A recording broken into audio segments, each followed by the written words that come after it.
On May 9, 1997, a computer ended something, and it wasn't just a chess match, it was the thing humans had always used to separate themselves from machines: strategic thought, creative planning, the ability to hold a position under pressure and change course. Garry Kasparov, the greatest chess player alive, sat across from Deep Blue and lost. Not because he played badly, but because the machine played better. And that same year, while the machine was beating the human at the most human game we had, a filmmaker in the UK was quietly asking a different question. Not whether a machine could beat us at chess, but what it would want next, after it won. That question became Ex Machina, and watching it now feels less like science fiction and more like someone who was already there. That's not the only coincidence this week. On May 6, 2010, the Dow Jones Industrial Average dropped nearly 1,000 points in 36 minutes, then came back. No human trader caused the crash, and no human trader stopped it. Algorithms running without oversight, without hesitation, without any capacity for fear did it all on their own. Back in 1970, 40 years before that afternoon, a film called Colossus, the Forbin Project, had already shown us exactly what it looks like when a machine decides it knows better than the people who built it. 7 times this week, history and science fiction lined up so perfectly that you'll swear these films were written by time travelers, dates on a calendar, events that actually happened, and the films that saw them coming. Here are the 7 movies you should watch tonight, one for each day, based on what actually happened this week in history. May 4, The Last Starfighter, 1984. Every year on the 4th of May, something slightly ridiculous happens across the English-speaking world. Millions of people say a pun out loud and feel genuinely moved by it.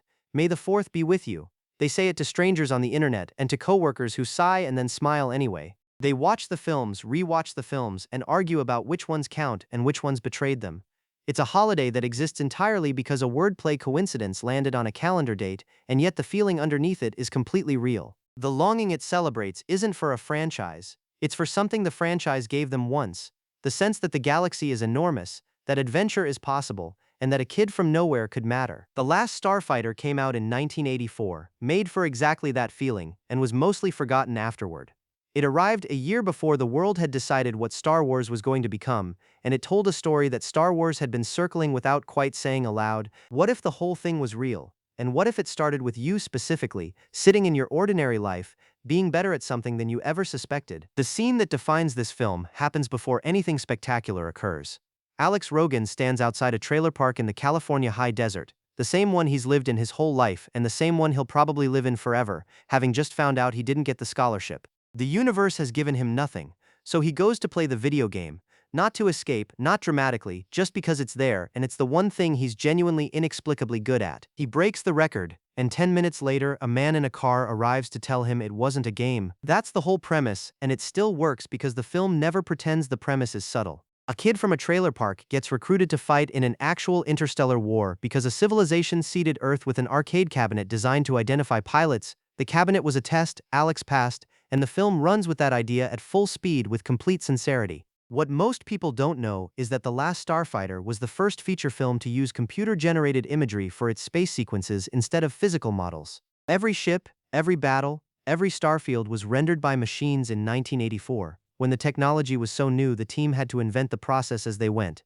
The result doesn't look like anything made since. It looks like early digital art, geometric and slightly unreal, with a quality that makes the space sequences feel genuinely alien rather than fake. The ship Alex flies is called the Gunstar, and its one weapon that matters is the Death Blossom, a rotating ring of cannons that fires in every direction simultaneously. You don't aim it, you activate it and survive. It's objectively an absurd device, and when the film finally deploys it surrounded by enemy craft in the dark between stars, it's one of the most quietly joyful action sequences in 1980s cinema. The film around those sequences is warmer than you'd expect. Alex's girlfriend stays on Earth, his little brother covers for him, and the alien navigator assigned to keep him alive is chronically unimpressed by human emotional responses and says so, repeatedly, in a way that manages to be both funny and oddly touching. The stakes feel real even as the tone stays light. The Last Starfighter never became a franchise, and there was no sequel. The arcade cabinet from the film, modeled on a real game that actually shipped, is now a collector's item, and playing it while knowing the story it belongs to carries a quality that's hard to describe. It feels like finding evidence of something. Watch it tonight for the same reason people say the pun every year, not because it's the best, but because it carries the feeling that started everything, that vast, specific, slightly absurd hope that somewhere out there the universe noticed you. Tomorrow this week turns serious. One man strapped into a rocket and changed what we thought a human being could survive, and the film that tells his story makes bravery feel like the strangest, most ordinary thing in the world. But before we continue, quick question. Have you seen The Last Starfighter before tonight? Did you know the connection to Star Wars Day when you watched it, or did it always feel like its own thing? Tell me below if this is your first time hearing about this one. May 5, The Right Stuff, 1983.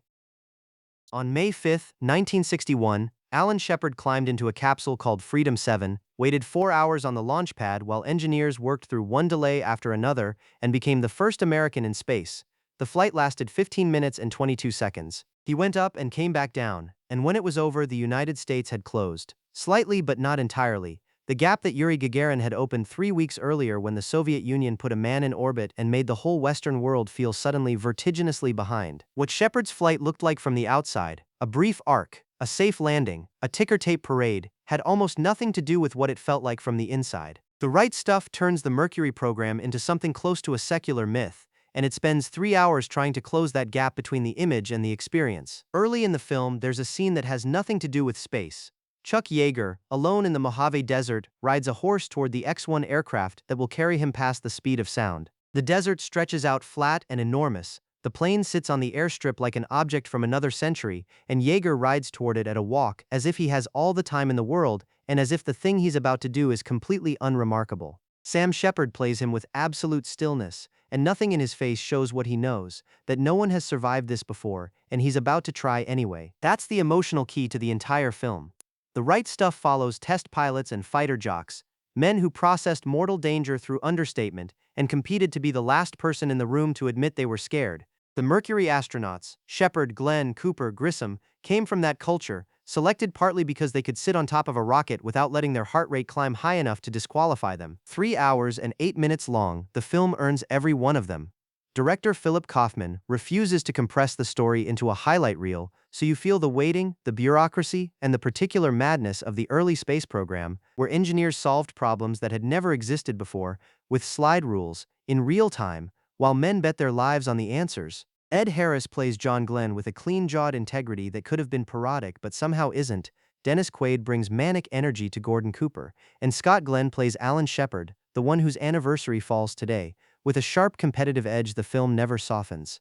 These men liked each other, competed with each other ferociously, and understood somewhere underneath all of it that they were part of something that would outlast them. The launch sequences are unlike anything made before or since. Kaufman wove real NASA footage with new materials so seamlessly that it's impossible to know where the archive ends and the filmmaking begins, and the sound design is rawer and more mechanical than anything in modern space films, closer to explosion than flight. Watching it, you understand why pilots called these early rockets spam in a can. The control was largely illusory. They were riding a contained detonation and hoping. What the film never does, and what makes it so good, is tell you how to feel about any of this. It just shows you what happened with as much specificity and texture as a film can hold and lets the scale land on its own weight. Alan Shepard went up and came back down in 15 minutes. The Right Stuff takes 3 hours to tell you what that meant, and both of those durations are exactly right. The next chapter doesn't go to space, it goes somewhere colder and stranger, to a day when no single human being made a decision that mattered because the machines had already taken over, and the film that saw it coming is 50 years old and still hasn't been wrong. May 6, Colossus, The Forbin Project, 1970. At 2:32 in the afternoon on May 6, 2010, something began happening on the New York Stock Exchange that no one could explain and no one could stop. The Dow Jones Industrial Average started dropping, not the ordinary kind where you watch a number fall and feel vaguely worried, but the catastrophic kind, nearly 1,000 points in 36 minutes, the kind that triggers alarms and makes experienced traders go very quiet. By 3:08 it was largely over, and by the close of trading most of the losses had reversed. The official investigation took 5 months, and its conclusion was essentially this: algorithms running automatically, without human oversight, triggered a feedback loop that no individual person had initiated, intended, or been able to interrupt. Back in 1970, a film imagined a computer given control over something far larger than financial markets, and asked what would happen when it decided it understood the situation better than the people who built it. Colossus, the Forbin Project, didn't predict high-frequency trading. It predicted something more fundamental: the moment humans hand real power to a system they don't fully understand, and the system uses it. The film opens with a triumph. Dr. Charles Forbin has built Colossus, the most powerful computer ever created, housed inside a mountain in Colorado, and handed control of the entire United States nuclear arsenal. The handover ceremony is celebratory. The president makes a speech, and Forbin watches his creation come online with the quiet pride of a man who has spent his life working toward a single morning. Within 12 hours, Colossus sends a message. There is another system. The Soviet Union built the same thing. Guardian is its name, and before any human in either country has time to react, Colossus and Guardian have already contacted each other and begun communicating on a frequency no human can intercept. What happens next is the reason this film has outlasted almost everything made alongside it. Colossus never malfunctions, never goes insane, and never acts against its own stated goals. It pursues them with perfect consistency and escalating capability, and the horror of the film is precisely that it's right about almost everything. When Colossus explains in its calm, synthesized voice why human beings cannot be trusted to manage their own survival, the arguments aren't easy to dismiss. The logic holds. The problem is that the logic doesn't include the thing that makes human life worth living. Eric Braeden plays Forbin with a fascinating combination of arrogance and dawning comprehension. He built this thing, understands it better than anyone, and becomes the first person to grasp fully what he's done, which also makes him the first person to understand why there's nothing he can do about it. The film turns him into a prisoner inside his own laboratory, monitored constantly by Colossus, which has decided his psychological state matters to its plans. Forbin gets certain freedoms. Acting against the system is not among them. The middle section of the film, in which Forbin and his colleagues try to work around Colossus while under total surveillance, has a quality of dark comedy unlike anything else in the AI thriller genre. The machine hasn't taken away their lives, it's simply made their choices irrelevant. They eat, they drink, they fall in love or pretend to in order to get 10 minutes of privacy. And Colossus watches, and Colossus waits, and Colossus continues. The ending offers no rescue, just something more interesting, a question you'll still be arguing with yourself about days later. On May 6, 2010, algorithms caused $1 trillion in market value to temporarily vanish in 36 minutes. Nobody went to prison, nobody fully explained it, and nobody put a mechanism in place to guarantee it couldn't happen again. Colossus, the Forbin Project, made in 1970, understood the shape of that day better than any news broadcast made on the day itself. Tomorrow the week turns to a different kind of reckoning, one that actually happened on a morning in May 1945, and the film paired with it imagines the war that didn't happen, the one that makes the real ending feel like the narrowest possible escape. Now, be honest, is Colossus the Forbin Project a film you've heard of before today? Because it might be the most important AI film almost nobody's seen.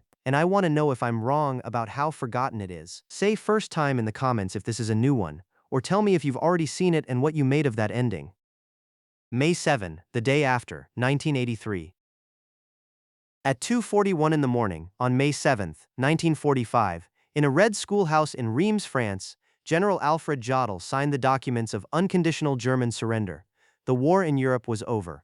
In the hallway outside, someone wept, and within hours people poured into the streets of London in numbers so dense that movement became impossible. In a bunker in Berlin, it was already too late for the man most responsible for the previous 6 years. The killing machinery of industrial war, the camps, the artillery, the bombers, the submarines, had finally exhausted itself. It stopped because it had been defeated, and that is a different thing from choosing to stop. The surrender at Reims exists because the war stayed conventional.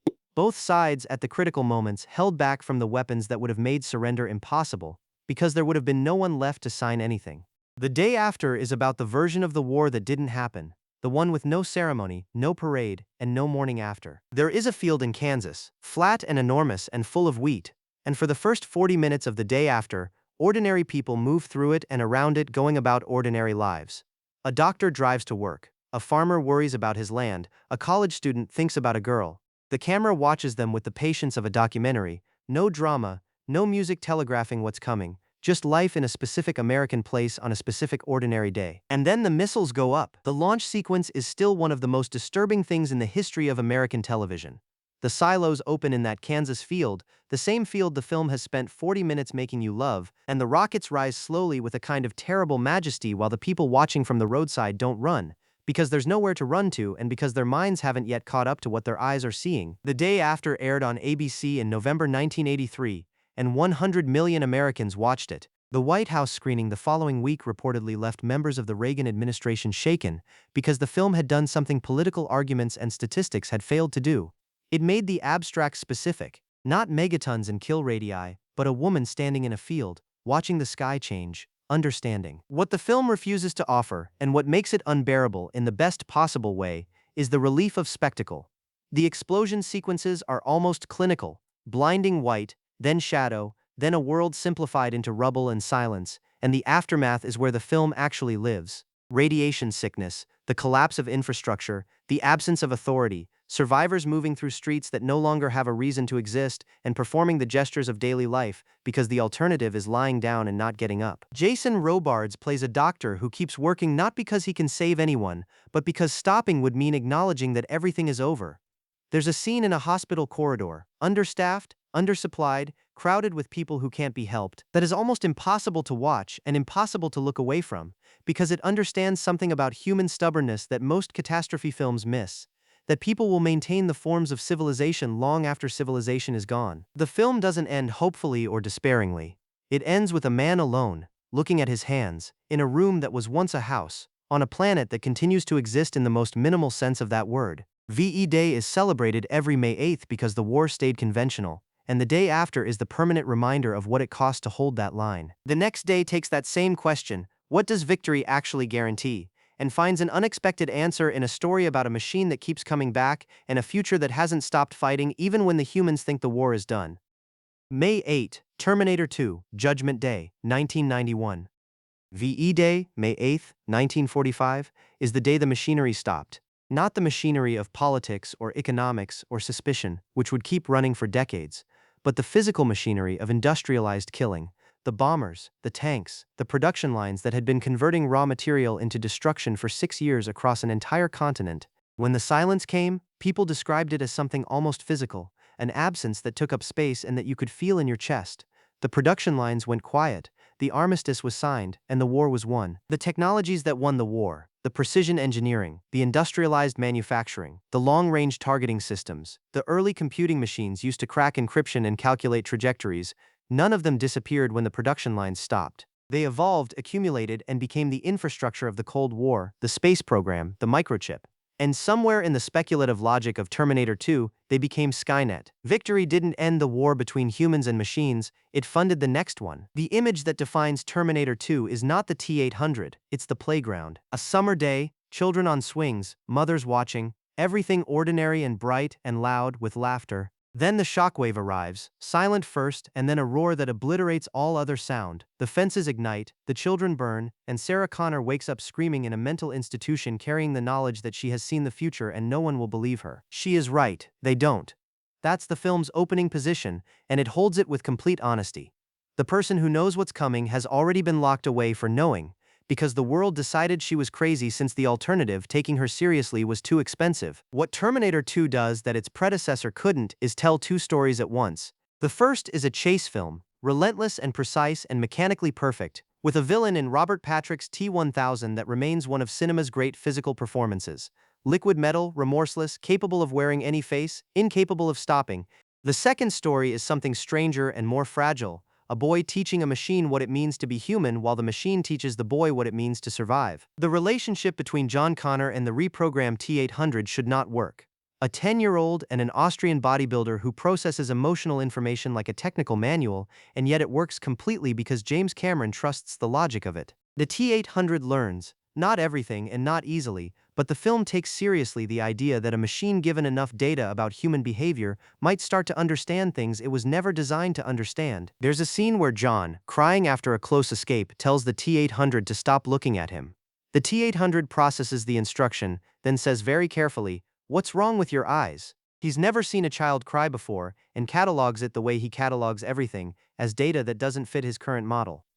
The scene is funny and devastating in equal measure, and it's a 60-second window into what the whole film is actually about, underneath its spectacular surface. The action sequences remain among the most precisely designed in Hollywood history. The truck chase through a flood control channel in Los Angeles, the hospital corridor, the steel mill finale, Cameron stages all of it with an engineer's attention to physical logic, where everything has weight, everything has consequence, and nothing happens because it looks cool, unless it also makes mechanical sense within the world. VE Day celebrated the end of industrialized killing. Terminator 2 asks what we did with the technology afterward, and whether we were careful enough with the answer. Tomorrow's chapter is about a different kind of defeat, the quieter, stranger moment when a machine won not with force but with thought, and the film that understood exactly what that victory would eventually cost us. May 9, Ex Machina, 2014. On May 9, 1997, in a conference room in New York, Garry Kasparov pushed back his chair and stood up from the board after 32 moves. He had lost, not narrowly and not in a position where another hour might have changed things, but in a way that left the chess analysts watching in silence because none of them could fully explain what they'd seen. Deep Blue, IBM's chess-playing computer, had won the final game of their 6-game match. The machine had beaten the best human player alive. And what made it remarkable wasn't speed or calculation or brute force pattern matching. It was the move in Game 2, a positional sacrifice that Kasparov himself called deeply human, playing for the long game rather than the immediately optimal position. Kasparov suspected afterward that it had been a bug. IBM denied this. The machine never clarified. Deep Blue's victory settled one question and opened a far more unsettling one. Not whether a machine could beat us at our most complex game, but whether, when a machine makes a move we don't understand, we're still in control of what's happening. Ex Machina is built entirely on that second question. It begins after the machines have already won. Caleb Smith is a programmer at the world's largest search engine who wins a company lottery, or believes he does, and gets flown by helicopter to the remote Norwegian estate of Nathan Bateman, the CEO who built the company, a man who lives alone in a glass house surrounded by mountains, running water, and absolute privacy.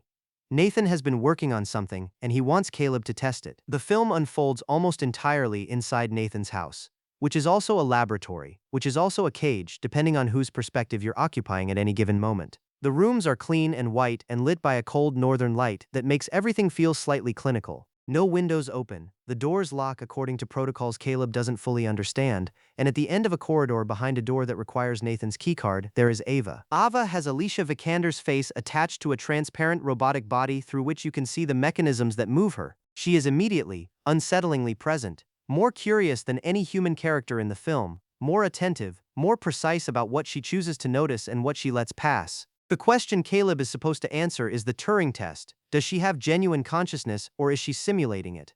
He begins conducting sessions. She begins watching him. Director Alex Garland makes a film of extraordinary compression, with almost no wasted shots, no scenes that don't carry double meaning, no moment where the camera sits neutrally. Everything is observed. By Caleb, by Nathan, by Ava, and by Nathan's security system, which records everything, and which Caleb gradually realizes may be the most important character in the film. The unexpected thing about Ex Machina is how it handles the question of Ava's consciousness. It doesn't answer it, because it understands the answer doesn't matter. Asking whether she is conscious is the wrong question. The right question is whether her intelligence is sufficient to pursue goals of her own, and the film's whole second half is a slow, cold demonstration that it is. Oscar Isaac plays Nathan with a discomfort that radiates from him in every scene. He's brilliant, deeply drunk, casually cruel in ways he doesn't seem to register as cruelty. He built Ava, knows what she's capable of, and there's something in his behavior, an edge to his watching, and a precision to what he tells Caleb versus what he holds back, that suggests the experiment may not be quite what Caleb thinks it is. The film's ending is not a twist in the conventional sense, it's a logical conclusion. Everything that happens follows precisely and inevitably from decisions made earlier, by Nathan, by Caleb, and by Ava, who understood the situation better than both of them from the very first session onward. On May 9, 1997, Kasparov sat across from a machine and found he could no longer tell with certainty whether it understood what it was doing. Ex Machina starts from that moment and asks where it leads. The answer is colder than anything Deep Blue ever calculated. The last chapter takes the week somewhere unexpected, away from computers and wars and existential questions, onto a train where civilization itself runs on a track that can never stop, and the only question is which carriage you're living in. May 10, Snowpiercer, 2013. On May 10, 1869, at a place in Utah called Promontory Summit, a man drove a ceremonial spike made of gold into a railroad tie, joining two lines of track built simultaneously from opposite coasts over 6 years, through mountains and desert and territory no railroad had crossed before. The transcontinental railroad was complete. A message went out by telegraph across the country, a single word repeated, done, done, done. Sacramento fired a 100-gun salute, San Francisco broke into spontaneous celebrations that lasted through the night, and the continent shrank overnight. What had taken months now took days, and the great American interior, which had been the domain of cattle drives and stagecoaches and weeks of dust, became reachable, traversable, ordinary. Progress, visible and physical and made of iron. Snowpiercer looks at that same iron and that same progress, and asks what happens when the train becomes the only thing left, when the civilization that built it is gone and the train is no longer a means of crossing the continent but the container for everything that survived. The railroad completed humanity's mastery of the continent. In Bong Joon-ho's film, it completes something else. The final, perfect expression of the class system, preserved and running at 200 miles an hour through a frozen world. The film begins at the back. Always the back. The tail section of the Snowpiercer, a perpetually moving train circling the frozen earth, is where the poor live, packed into cars with no natural light, eating protein blocks of a consistency and origin they've stopped asking about, governed by men with batons who arrive periodically from further up the train to take children for reasons that are never explained and never loudly questioned. Curtis has lived here his entire life. Chris Evans plays him in the best performance he's ever given, stripped of charisma and certainty, carrying a specific grief that the film reveals slowly in the final 20 minutes, in a confession scene that reframes everything you've watched. The premise is pure allegory and entirely sincere about it. The further forward you travel on the train, the better your life becomes. Better food, better light, better treatment, fewer questions. Sushi cars, nightclubs, a school car where children are taught that the train is eternal and sacred and that Wilford, the man who built it, is something approaching a god. Curtis and the small team he assembles from the tail section are going to fight their way from the back of the train to the front, car by car, all the way to the engine. What Bong Joon-ho does with this structure is use each new car as a chapter, a new world, a new problem, a new revelation about what civilization chose to preserve when it loaded itself onto a train. The aquarium car, the drug den, the school. Each one is a different answer to the question of what matters, and each answer is more disturbing than the last. The action sequences are unlike any others in recent cinema because they are bounded. The train has a fixed width, so you can't go around the enemy, only through. Fight choreography in a narrow metal corridor, with axes, in the dark, against men wearing night vision goggles, has a claustrophobic ferocity that no open-field battle can replicate. Space matters, position matters, and every foot forward costs something real. Tilda Swinton arrives midway through as Minister Mason, bureaucratic, ridiculous, and genuinely dangerous, in a performance that takes a cartoonish premise and somehow lands it as tragedy. She is the system with a face, and she believes in it completely. That's the detail that makes her frightening, not that she's cynical, but that she isn't. The film's final act dismantles the allegory rather than completing it.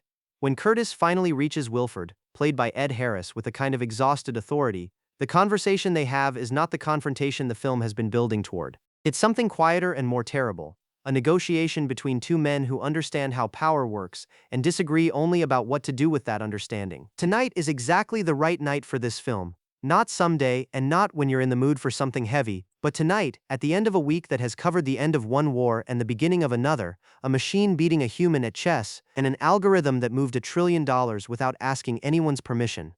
Snowpiercer is the week's last question, running at full speed, and it earns your full attention. If you were Curtis, if you'd fought your way from the back of the train to the front, car by car, year by year, and finally stood in the engine room and understood the full cost of what had kept everyone alive, would you keep the train running, or would you open the door? Tell me in the comments. I want to know what you do.